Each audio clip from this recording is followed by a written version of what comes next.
Le 21 juin, le président américain Donald Trump a annoncé que des frappes avaient été menées contre 3 installations nucléaires en Iran, Fordo, Natanz et Ispahan. Quel est votre commentaire à ce sujet? Je pense que c'est une attaque un peu barbare contre les installations nucléaires iraniennes, car il n'y a pas de preuve encore que ces installations nucléaires servaient à produire des armements nucléaires. Parce que l'Iran prétend que ses recherches de développement du nucléaire étaient de buts pacifiques. L'utilisation civile de l'énergie nucléaire n'est pas interdite par la communauté internationale. Donc de ce point de vue, cette attaque contre des installations qui ne sont pas prouvées destinées à produire des bombes ou des armements nucléaires, eh bien c'est une attaque un peu barbare.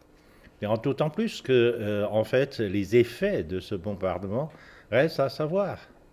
Car du côté iranien, on prétend que le bombardement n'a affecté que l'entrée et sortie de ces tunnels qui conduisent à des endroits de fabrication de l'énergie nucléaire.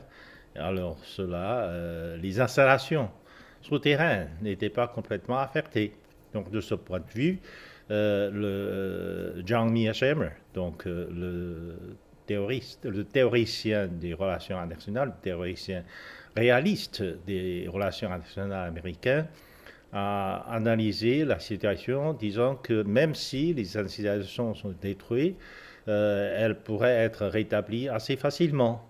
De ce point de vue, cet acte de bombardement ne ferait que renforcer la détermination des Iraniens à produire des bombes nucléaires dans l'avenir, car ils n'auraient plus de choix. Et en réalité, les Américains n'osent pas attaquer des pays qui possèdent vraiment de bombes atomiques.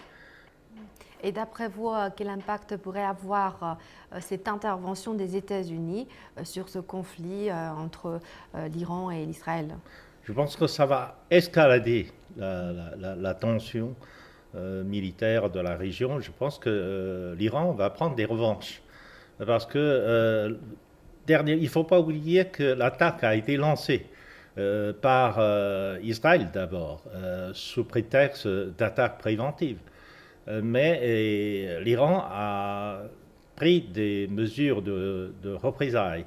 Et des mesures de représailles étaient tellement importantes et violentes que finalement, maintenant, en Israël, les gens ne peuvent plus vivre paisiblement, normalement, etc.